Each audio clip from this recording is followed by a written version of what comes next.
Hello guys, welcome to my YouTube channel. आज की इस वीडियो में हम बात करने वाले हैं रिलेशन के बारे में। इससे पहले की जो हमारी वीडियो थी उन वीडियोस में हमने आपको सेट के बारे में और इससे जस्ट प्रीवियस वाले वीडियो में हमने आपको कार्टेशियन प्रोडक्ट ऑफ सेट्स के बारे में बताया था। और आज के इस वीडियो में हम रिलेशन के बारे में बात करेंगे। हम बात करेंगे बेसिकली रिलेशन के डेफिनेशन के बारे में, प्लस जो भी उसमें टाइप्स होते हैं उनके बारे में भी हम डिस्कस करेंगे। ठीक है, तो आइए चलिए वीडियो स्टार्ट करते हैं।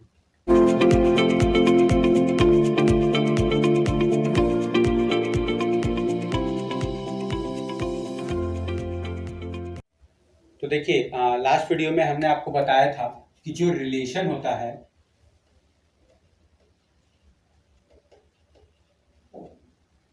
वो बेसिकली क्या होता है कि जब भी हम दो सेट्स का कार्टेशियन प्रोडक्ट करते हैं तो जो हम रिलेशन लिखते हैं वो बेसिकली एक तरीके का फंक्शन, एक तरीके की मैपिंग होती है।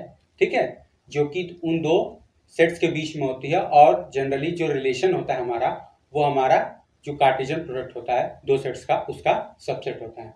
ठीक है, तो इसका हम जनरली जो रिप्रेजेंटेशन होता है वो आर से करते हैं। एंड अगर हम मान लें कि if A cross A B any Cartesian product, then R is a subset of A cross A। ठीक है, ये होता है।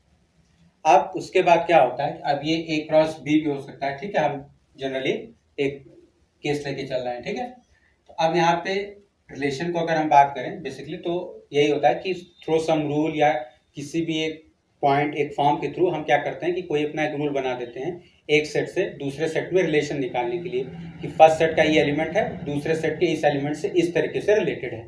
ठीक है, तो उस तरीके से जो भी हम रूल बनाते हैं उन सभी रूल्स को हम रिलेशन कहते हैं। ठीक है, एक चीज।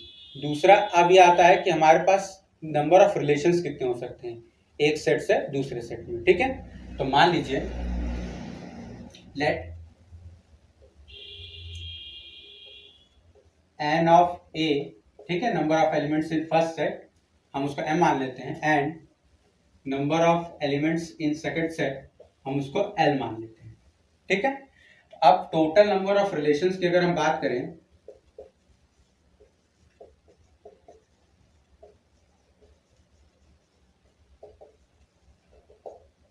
ठीक है, टोटल नंबर ऑफ रिलेशंस की अगर हम बात करें तो देखिए रिलेशंस जो भी हम बनाएंगे वो बेसिकली होगा क्या, हमारा जो भी हम क्रॉस प्रोडक्ट करेंगे ए क्रॉस बी का, उसी का सबसेट होगा। ठीक है, तो अगर हम बात करें N of A cross B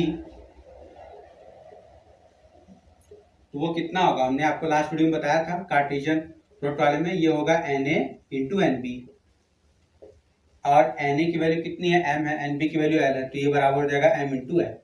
ठीक है, अब अगर किसी भी सेट में इतने नंबर ऑफ एलिमेंट्स हैं तो हमने आपको सेट में बताया था कि अगर कोई भी हमारे पास सेट है तो उसका जब भी हम पावर सेट निकालते हैं तो उस पावर सेट में जो नंबर ऑफ एलिमेंट्स होते हैं वो 2 टू द पावर n होते हैं, वेयर n जो होते हैं वो उस गिवन सेट में नंबर ऑफ एलिमेंट्स होते हैं। ठीक है, तो वही सेम चीज यहाँ पर हम इस n of a cross b को एज अ सेट ट्रीट करेंगे और उसमें जो नंबर ऑफ एलिमेंट्स है वो कितने हैं, m इंटू l।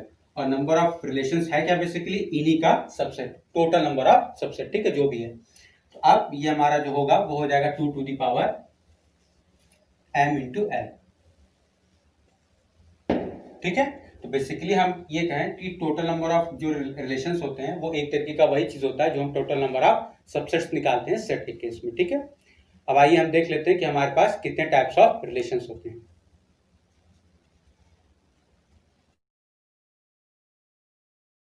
देखिए, टाइप्स ऑफ रिलेशन जानने से पहले एक चीज इंपॉर्टेंट होती है रिलेशन में, जो कि मैंने अभी आपको नहीं बताया, वो होता है डोमेन एंड रेंज।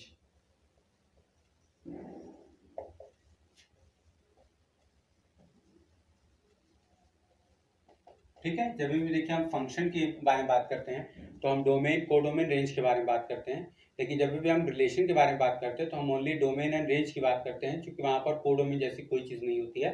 उसका रीज़न यही होता है कि फंक्शन जो होता है वो हमारा एक स्पेशल टाइप का रिलेशन होता है। ठीक है, और फंक्शन और रिलेशन में क्या डिफरेंस होता है ये जब हम आपको फंक्शन टॉपिक बताएंगे तब हम आपको उस पर समझा देंगे क्लियरली। ठीक है, तो डोमेन एंड रेंज की अगर हम बात करें तो मान लीजिए कि हमारे पास कोई एक रिलेशन है R such that A to B, ठीक है, आर हमारा एक रिलेशन है ए टू बी में। तो अब इसमें होता क्या है कि मान लीजिए हमारा ये पहला सेट हो गया ए, ये हमारा दूसरा सेट हो गया बी, ठीक है। तो अगर हम कोई एक ऑर्डर पेयर ले लें ए कॉमा बी जो कि बिलोंग करे ए क्रॉस बी में, ठीक है, या हम ये भी बोल सकते हैं कि A is related to B, इसका ये भी सिंबल हो सकता है, चाहे ये लिखे चाहे ये लिखे, बात वही होती है, ठीक है। अब हम इसमें से जो भी रिलेशन ढूंढ रहे हैं, ठीक है, जो भी हम यहाँ पर रिलेशन ढूंढ रहे हैं उस रिलेशन में होता क्या है कि जो ऑर्डर्ड पेयर्स हम यहाँ पर लिख रहे हैं, ठीक है, ए कॉमा बी, तो ये जो ए होता है इस ऑर्डर्ड पेयर का पहला एलिमेंट, ये हमारा डोमेन में लाई करता है, ठीक है। जनरली ये जो एलिमेंट्स होते हैं ये डोमेन को रिप्रेजेंट करते हैं, और ये जो दूसरे वाले एलिमेंट्स होते हैं ये रेंज को रिप्रेजेंट करते हैं,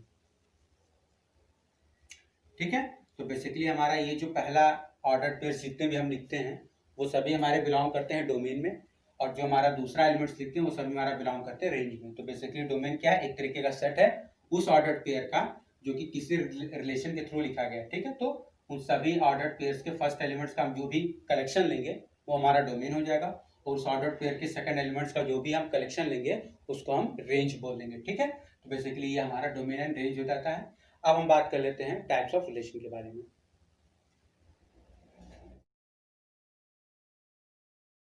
तो देखिए अब हम बात कर लेते हैं टाइप्स ऑफ रिलेशन के बारे में।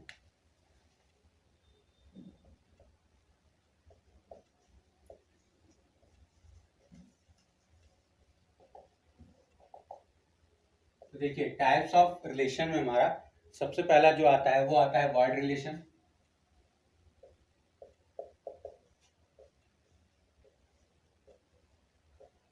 देखिए वॉइड रिलेशन जैसा कि आपको नाम से ही मालूम पड़ा, वॉइड मतलब एम्प्टी।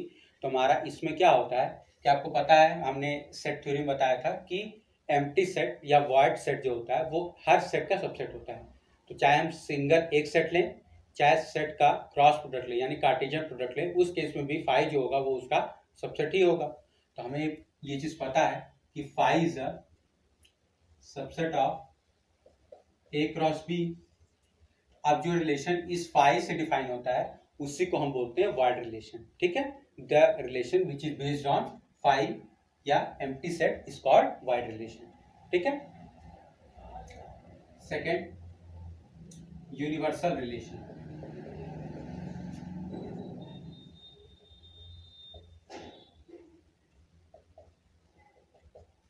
तो देखिए यूनिवर्सल रिलेशन में क्या होता है कि आपको सिंपल सी चीज पता होगी कि A cross A will always be subset of A cross A, ठीक है, इक्वल होगा।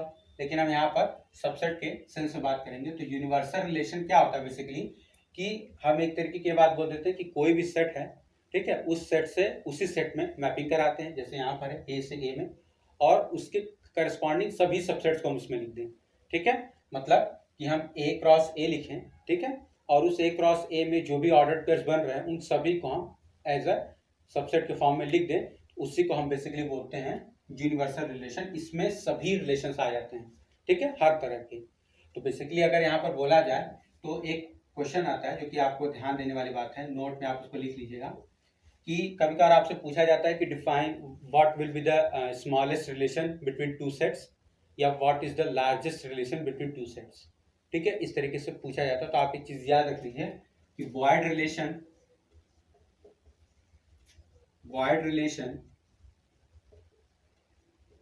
is the smallest relation or universal relation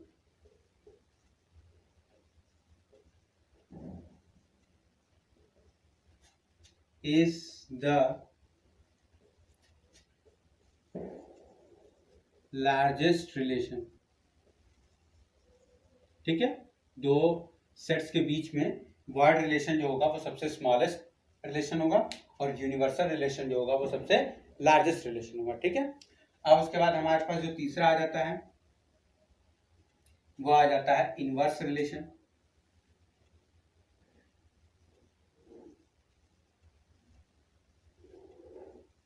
देखिए जनरली वैसे तो इसको टाइप में नहीं रखते हैं, लेकिन चूंकि ये एक अलग तरह का रिलेशन है other than a normal relation, इसलिए मैं आपको इसके टाइप से बता रहा हूँ। तो इनवर्स रिलेशन, जैसा कि आपको नाम से ही मालूम पड़ा, इनवर्स मतलब कि उसका ठीक अपोजिट। तो अगर हमारा A is related to B है, ठीक है, एक तरीके का रिलेशन है, then B is related through R inverse to A. मतलब कि अगर ए का रिलेशन बी में है थ्रू रिलेशन आर, तो बी का जो रिलेशन होगा वो ए से होगा थ्रू रिलेशन आर इनवर्स। ठीक है, मतलब कि अगर मैं आपको ऐसे समझाना चाहूँ तो मान लीजिए कि हमने ये एक मैपिंग ले ली, ये एक मैपिंग ले ली, ठीक है, तो ये आपका एफ हो गया। तो अब हम क्या कर रहे हैं कि इसी मैपिंग को अब इसमें डिफाइन कर रहे हैं, तो हमारा क्या हो जाएगा एफ इनवर्स। ठीक है, तो वही सेम चीज़ यहाँ पर है। ठीक है, अब हम जो भी और टाइप्स बचे हुए हैं उनको भी हम देख लेते हैं। हमारे पास फोर्थ टाइप अब आ जाता है आइडेंटिटी रिलेशन।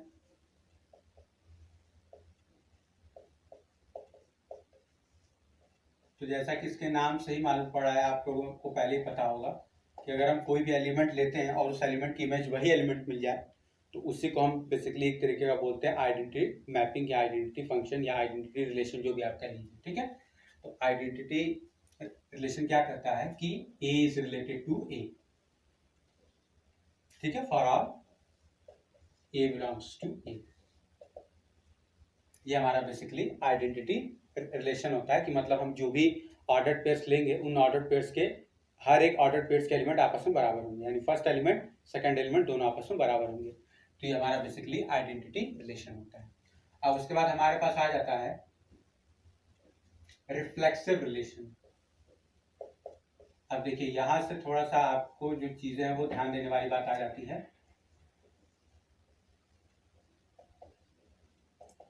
रिफ्लेक्सिव रिलेशन देखिए बेसिकली कुछ नहीं है, एक तरीके का वो आइडेंटिटी रिलेशन ही है, लेकिन फर्क क्या होता है ये मैं आपको बता दूं। रिफ्लेक्सिव रिलेशन देखिए, आइडेंटिटी रिलेशन जब भी आपको लिखा रहता है दैट मीन्स कि उसकी मैपिंग इस तरीके से है ही, ठीक है, कि उसमें केवल और केवल यही होगा कि कोई भी हमने एलिमेंट लिया है उसकी इमेज वही सेम एलिमेंट होगी। ठीक है, ये हमारा आइडेंटिटी रिलेशन होगा। लेकिन रिफ्लेक्सिव रिलेशन में ऐसा नहीं होता है। रिफ्लेक्सिव रिलेशन अगर हम डिफाइन कर रहे हैं तो हो सकता है कि उसमें कुछ ऐसे भी एलिमेंट्स हो रिफ्लेक्सिव रिलेशन कंप्लीट होने के बावजूद जो कि ना हो, लेकिन हम उसको बोलेंगे कि वो रिफ्लेक्सिव रिलेशन है। जनरली क्या होता है कि हमें रिफ्लेक्सिव रिलेशन प्रूव करना पड़ता है। आइडेंटिटी रिलेशन जो होता है वो सेल्फ डिफाइंड होता है। अगर आपने आइडेंटिटी रिलेशन बोल दिया दैट मीन्स कि वो ऑलरेडी डिफाइंड है, लेकिन जब भी आप रिफ्लेक्सिव रिलेशन की बात करते हो तो हमेशा आप चेक करते हो। ठीक है, अभी आगे भी मैं आपको जब टाइप्स बताऊंगा तो आपको ज़्यादा क्लियर हो जाएगा।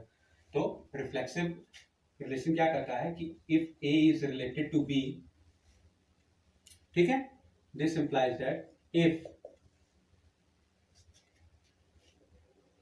R is reflexive, this implies that A is related to A and B is related to B। मतलब कि इस रिलेशन में ये दो आपके ऑर्डर पेयर्स भी एग्जिस्ट करेंगे अगर हमारा R जो है वो रिफ्लेक्सिव रिलेशन है तो। ठीक है, अगर A B से रिलेटेड है तो उस रिलेशन में ऐसा भी होगा कि हमारा A जो होगा वो A से रिलेटेड होगा, B जो होगा वो हमारा B से रिलेटेड होगा। ठीक है, अब उसके बाद हमारे पास आ जाता है सिक्स्थ सिमेट्रिक रिलेशन।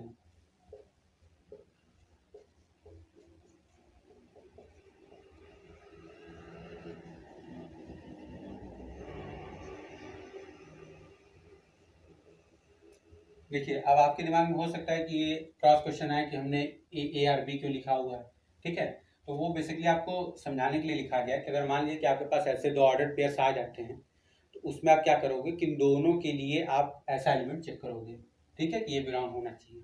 जब आपको मैं एग्जाम्पल कराऊंगा तो आपको ज़्यादा क्लियर होगा कि मैं क्या बोलना चाह रहा हूँ। ठीक है, अब आपका हो गया सिमेट्रिक रिलेशन। तो सिमेट्रिक रिलेशन ये बोलता है कि if A comma B belongs to R, ठीक है, अगर हमारा जो ए बी है वो रिलेशन आर में बिलोंग कर रहा है। अब यहाँ पर आप ये मत वो करिएगा कि आर कोई एक सेट है। ठीक है, आर बेसिकली यहाँ पर एक रिलेशन के लिए मैं बात कर रहा हूँ। तो अगर हमारा ए कॉमा बी ऑर्डर्ड पेयर जो है वो रिलेशन आर में बिलोंग कर रहा है, then if R is symmetric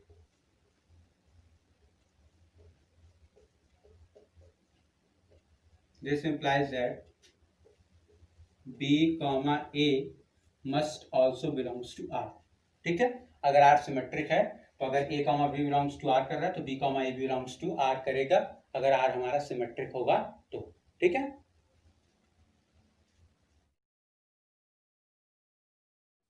तो देखिए अब हम बात कर लेते हैं हमारे नेक्स्ट टाइप की, 7th नंबर,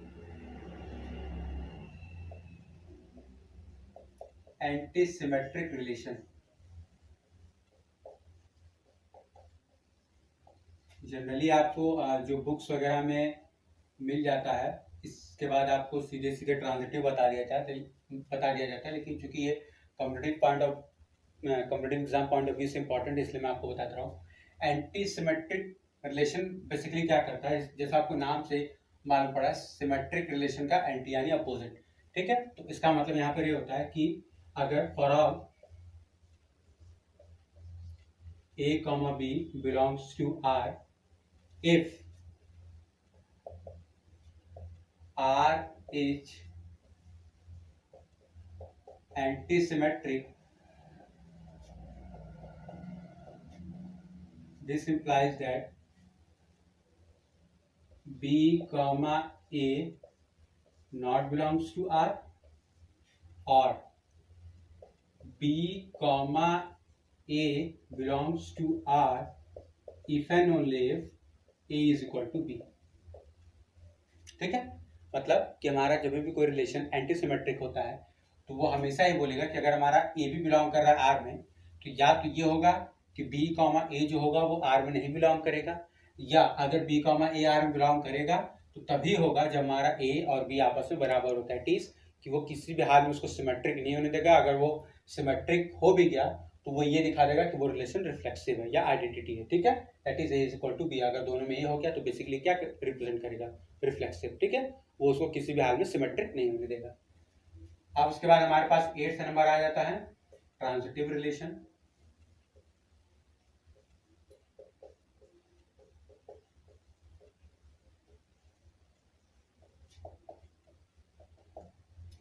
तो देखिए ट्रांजिटिव रिलेशन क्या होता है, for all a comma b belongs to r comma b comma c belongs to r if r is transitive relation, this implies that a comma c भी belong करना चाहिए r में। मतलब हमने बेसिकली 3 सेट यहाँ पर लिया है, a b और c। तो कह रहा है कि अगर फर्स्ट 2 सेट का जो ऑर्डर पेयर्स अगर वो रिलेशन आर में बिलोंग कर रहा है, उसके बाद सेट 2 और सेट 3 के बीच का जो हमने क्रॉस प्रोडक्ट किया है उसमें का जो ऑर्डर पेयर्स है अगर वो उस रिलेशन आर में बिलोंग कर रहा है, देन अगर आर ट्रांजिटिव है तो ए और सी भी बिलोंग करना चाहिए। ठीक है, जैसे फॉर एग्जाम्पल मैं अगर आपको बताऊं कि मान लीजिए कि ए बी का भाई है, ठीक है, और बी जो है वो सी का भाई है। ठीक है, तो अब देखिए ए बी का भाई है और ये बी जो है वो सी का भाई है। इसका मतलब कि ए का जेंडर मेल हो गया, बी का जेंडर मेल हो गया, और सी क्योंकि बी सी जो है वो बी का भाई है, हम ये कहेंगे कि ए सी का भी भाई है। ठीक है, लेकिन जब हम बात करेंगे सिमेट्रिक रिलेशन के केस में, अगर ए बी का भाई है तो जरूरी नहीं कि बी ए का भाई हो, भाई बी लड़की भी हो सकती है। ठीक है, तो ये हो सकता है कि ए हो वो बी का भाई हो लेकिन बी ए का भाई ना हो, because B can be a female gender. ठीक है, तो इस तरीके से आपको चीजों को समझना होगा कि हमारा ट्रांजिटिव रिलेशन क्या है। अब उसके बाद हमारे पास लास्ट आ जाता है equivalence relation.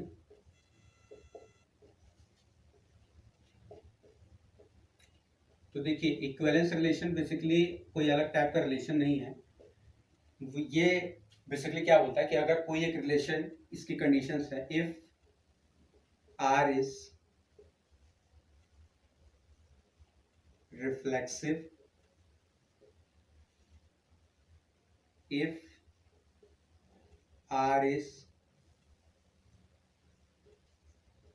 symmetric if R is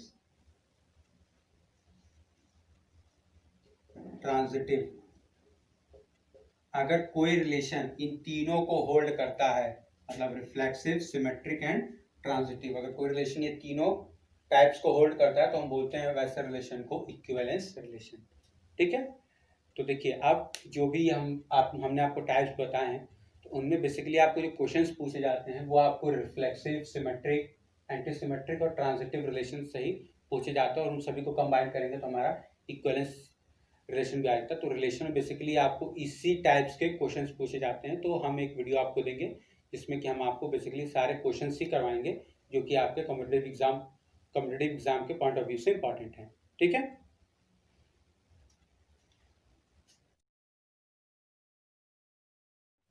तो देखिए अब हम बात कर लेते हैं कुछ इंपॉर्टेंट रिजल्ट्स के बारे में जो कि आपका रिलेशन पर बेस्ड होता है। उसमें आपका सबसे पहला जो आता है वो आता है कि इफ, ठीक है, important results.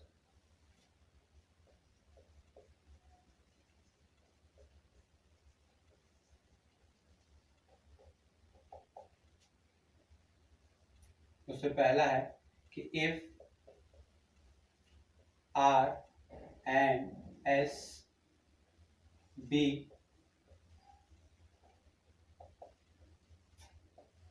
Equivalence relation, full stop, then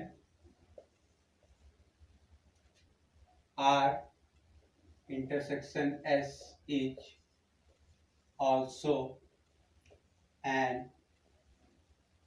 equivalence relation।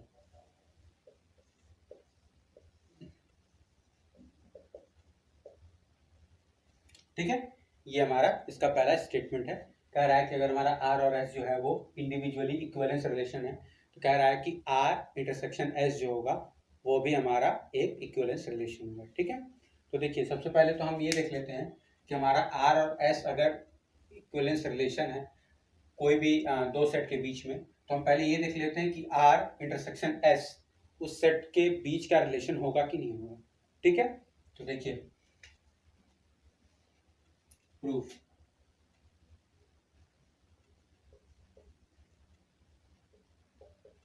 देखिए since R is a subset of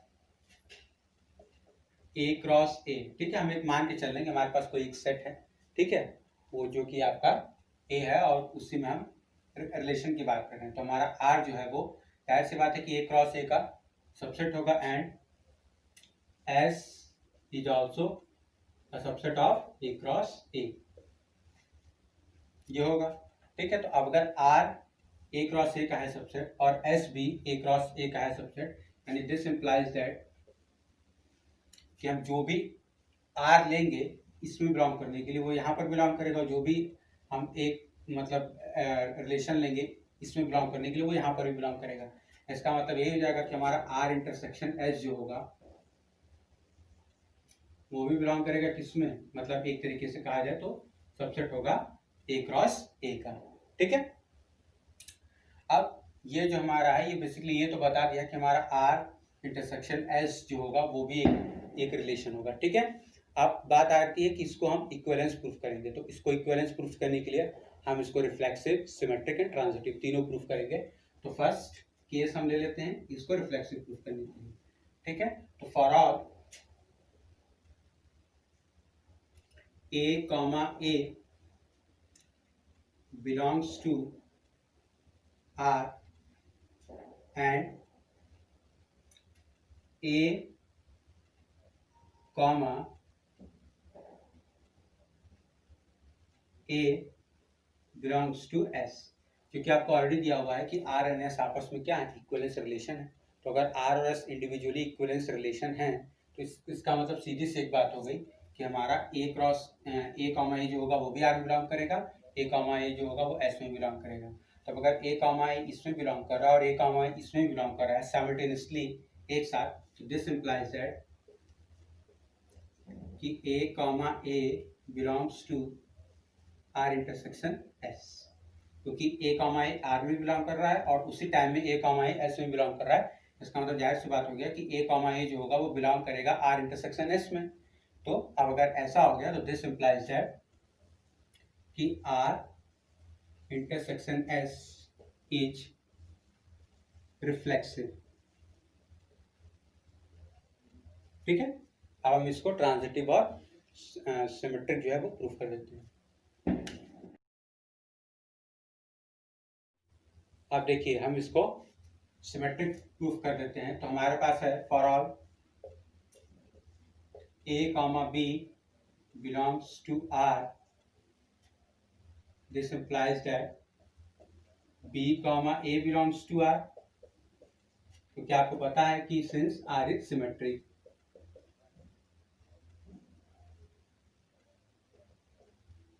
and for all a comma b belongs to S, this implies that b comma a belongs to S since S is symmetric।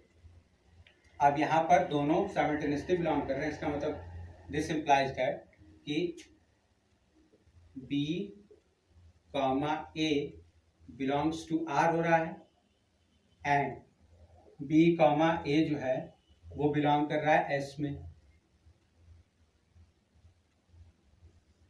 ठीक है, simultaneously जब भी हमारा ये इसमें belong कर रहा है। तो दिस इंप्लाइज दैट क्योंकि अब दोनों में एक साथ बिलोंग कर रहा है, इसका मतलब B कॉमा A जो होगा वो बिलोंग करेगा किसमें, R इंटरसेक्शन S में। और देखिए B कॉमा A यहाँ पे बिलोंग कर रहा है और जब हमने यहाँ पर लेके चला है तो यहाँ पर आप ये चीज ध्यान देंगे कि ये चीज हमने ऑलरेडी पता है। ठीक है, कि हमारा जो A कॉमा B है वो बिलोंग करेगा R इंटरसेक्शन S में। ठीक है, ये चीज यही हमने वो कर लिया है कि जब हमने लिखा कि A कॉमा B बिलोंग कर रहा है इसमें और ये इंप्लाई कर रहा है कि B कॉमा A R में होना चाहिए क्योंकि R सिमेट्रिक है, और यही हमारा चीज यहाँ पर हो गया कि A कॉमा B बिलोंग कर रहा है इसमें, this implies that B comma A belongs to S क्योंकि S भी हमारा सिमेट्रिक है। तो अब इनके हेल्प से हमने ये चीज ऑलरेडी मान ली कि ये चीज हमारा इसमें बिलोंग कर रहा है। हमने इसको यहाँ पर लिख दिया कि हमारा B कॉमा A जो यहाँ बिलोंग कर रहा है और B कॉमा A यहाँ बिलोंग कर रहा है, इसलिए हमारा B कॉमा A इसके इंटरसेक्शन में भी बिलोंग करेगा। ठीक है, तो दिस इंप्लाइज दैट अब चूंकि ये इसमें बिलोंग कर रहा था और इसी का उल्टा यानी B कॉमा A बिलोंग कर रहा है इसी में, दिस इंप्लाइज दैट कि R intersection S is symmetric. ठीक है,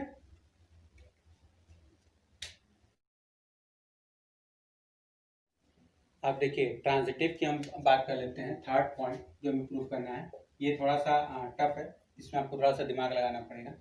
तो देखिए हम मान लेते हैं कि कोई भी हमारे पास, चूंकि यहाँ पर हमें 3 एलिमेंट्स की जरूरत पड़ेगी, तो मान लेते हैं कि हमारे पास ABC 3 एलिमेंट्स है। ठीक है और चूंकि हमारा R और S ऑलरेडी दिया हुआ है कि इक्विवेलेंस रिलेशन है, तो इसलिए हम ये चीज जो आपको अभी बताए थे सिमेट्रिक के केस में वो हम ये मान के चलेंगे कि let A comma B comma C be any arbitrary elements such that A comma B belongs to R intersection S and B comma C जो है वो भी बिलोंग करेगा R intersection S में। ठीक है, अगेन आपको यही चीज दोबारा लिखनी होगी कि A कॉमा B बिलोंग कर रहा है R में, फिर B कॉमा C बिलोंग कर रहा है R में, फिर उसके बाद आप S के लिए लिखोगे, फिर उसके बाद आप ये लिखोगे क्योंकि दोनों बिलोंग कर रहा है इसलिए ये यहाँ बिलोंग करेगा और यहाँ बिलोंग करेगा, इसलिए मैंने इसको डायरेक्ट लिख दिया। ठीक है, वो मैंने आपको ऑलरेडी समझा दिया है। तो अब यहाँ पर हमारा ये चीज इसमें बिलोंग कर रहा है, इसका मतलब क्योंकि ये इन दोनों में बिलोंग कर रहा है, इसका मतलब ये हो जाएगा कि A comma B belongs to R and A comma B belongs to S। ठीक है, एंड यहाँ पर B comma C belongs to R and B comma C belongs to S। ये हो जाएगा। अब उसके बाद हम यहाँ इस वाले पार्ट को और इस वाले पार्ट को एक साथ ले लेते हैं, तो हमारे पास हो जाएगा A comma B belongs to R, B comma C belongs to R। And A comma B belongs to S, B comma C belongs to S। ठीक है, अब ये यहाँ पे बिलोंग कर रहा है क्योंकि R आपका सिमेट्रिक है। This implies that A comma C belongs to R and A comma C belongs to S, क्योंकि आपका S भी एक इक्विवेलेंस रिलेशन है। ठीक है, तो आपका और D जो है वो ये ट्रांजिटिव हो जाएगा। अब उसके बाद हमारा ये चीज यहाँ पर हो गया। अब उसके बाद ये इसमें भी बिलोंग कर रहा है एंड ये इसमें भी बिलोंग कर रहा है। इसका मतलब दिस इंप्लाइज दैट कि A कॉमा C जो है वो बिलोंग कर रहा है किसमें, R इंटरसेक्शन S में। ठीक है, इस यहाँ पे बिलोंग कर रहा है। तो हम यहाँ पर हमें दिया हुआ था कि A कॉमा B बिलोंग कर रहा है R इंटरसेक्शन S में, B कॉमा C बिलोंग कर रहा है R इंटरसेक्शन S में, और ये इंप्लाई कर दिया कि A कॉमा C भी बिलोंग कर रहा है हमारा R इंटरसेक्शन S में। तो दिस इंप्लाइज दैट कि R is transitive.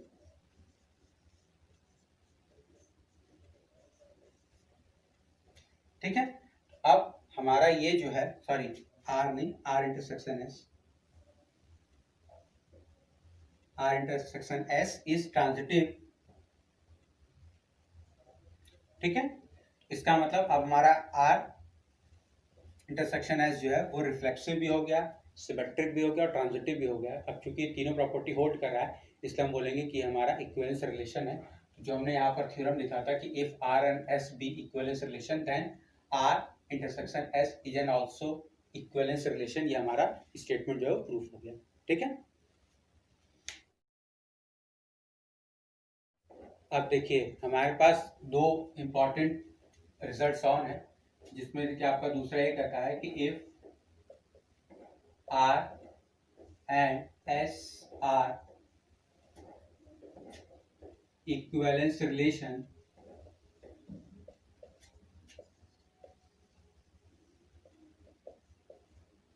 comma then R union S may or may not equivalence.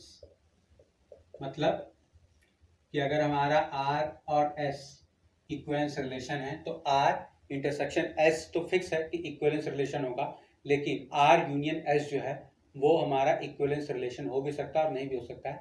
इसका सीधा सीधा सा रीजन यही है कि हमारा जब भी हम R और S रिलेशन लेते हैं तो वो ऑलरेडी इक्विवेलेंस रिलेशन है, और जब भी हम उसका इंटरसेक्शन लेंगे तो वही एलिमेंट्स मिलेंगे जो दोनों में कॉमन है, और उसमें वही एलिमेंट्स लाई करेंगे जो कि इक्विवेलेंस रिलेशन की प्रॉपर्टी को होल्ड कर रहे होंगे। तो जाहिर सी बात है कि जब हम ऐसे एलिमेंट्स को लेकर चल रहे हैं जो कि ऑलरेडी इक्विवेलेंस रिलेशन की प्रॉपर्टी होल्ड कर रहे हैं तो वो तो इक्विवेलेंस रिलेशन होगा ही होगा। लेकिन R यूनियन S में क्या होगा कि हमारे पास वो एलिमेंट्स भी आ सकते हैं जो कि दोनों में कॉमन ना हो। ठीक है, तो ये हो सकता है कि ये आपस में अलग अलग इक्विवेलेंस रिलेशन फॉलो कर रहे हो, लेकिन जब भी हम इनका यूनियन लेंगे तो हो सकता है कि कोई भी एक एलिमेंट ऐसा आ सकता है जो कि जब हम इनका यूनियन लेंगे वो इक्विवेलेंस ना हो।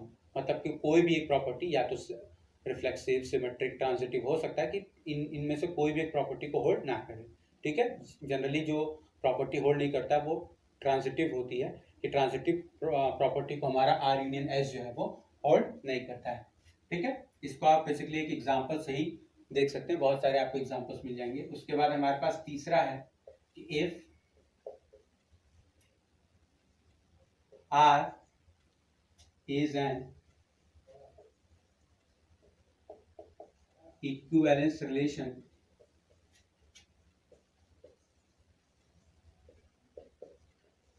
comma then R inverse is also an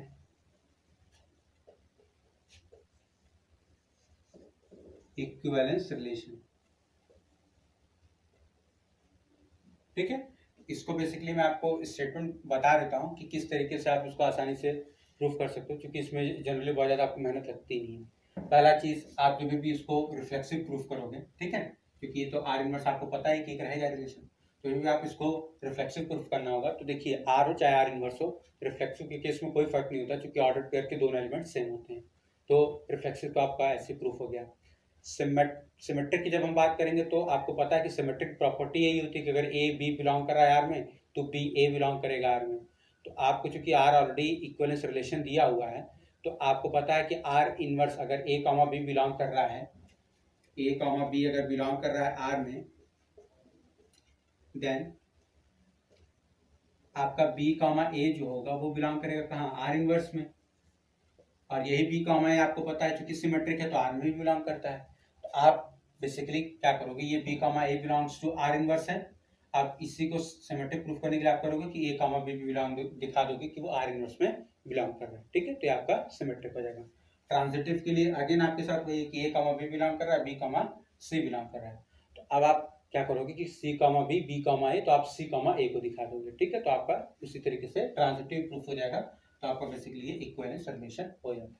ठीक है, और आप हमेशा याद रखोगे कि जब भी रिलेशन या फंक्शन जो भी चीज़ें हम डिफाइन करते हैं, अगर फंक्शन आपका जो है, जैसे अगर मैं आपको एक एग्जांपल से बता रहा हूँ कि अगर हमारा फंक्शन जो है वो 1/1 है तो हमारा एफ इनवर्स, ठीक है, जो उसका इनवर्स फंक्शन होगा वो भी 1/2 होगा।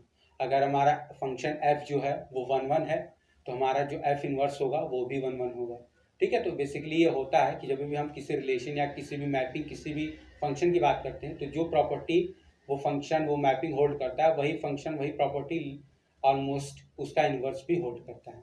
ठीक है, अब उसके बाद हम बात कर लेते हैं कंपोजिशन ऑफ रिलेशन के बारे में। ये छोटा सा टॉपिक है जो कि जनरली उतना इम्पोर्टेंट तो नहीं है लेकिन आपको अक्सर पूछ दिया जाता है, कंपोजिशन ऑफ रिलेशन।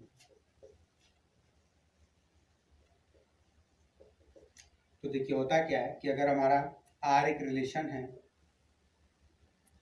ए से बी में एंड एस हमारा एक रिलेशन है बी से सी में, तो देयर एग्जिस्ट मैपिंग एस या relation S O R such that A to C. ठीक है, ए से बी में जो रिलेशन है वो आर है, बी से सी में जो रिलेशन है वो एस है। एक ऐसी मैपिंग, एक ऐसा रिलेशन एग्जिस्ट करेगा ए से सी में जो कि एस ओ आर होगा। और उसका एक छोटा सा प्रॉपर्टी है जो कि आपको जनरली यूज किया जाता है, वो होता है कि अगर हम एस ओ आर का इनवर्स निकालते हैं तो ये हमारा बेसिकली होता है are inverse operation S inverse. ठीक है, ये एक छोटा सा और इम्पॉर्टेंट रिजल्ट है, आप इसको हमेशा ध्यान रखेंगे कि जब भी हम कंपोजिशन में इनवर्स निकालते हैं तो उनके जो एलिमेंट्स होते हैं वो आपस में रिवर्स हो जाते हैं। ठीक है, तो एस ओ आर का इनवर्स जो होगा वो are inverse composition S inverse हो जाएगा। तो बेसिकली आपका रिलेशन में यही सारी चीज़ें हैं जो कि आपको जाननी थी थ्योरी पार्ट में। अब जो हमारी वीडियो आएगी उसमें मैं आपको इसके न्यूमेरिकल क्वेश्चंस पर प्रैक्टिस करा दूंगा। ठीक है,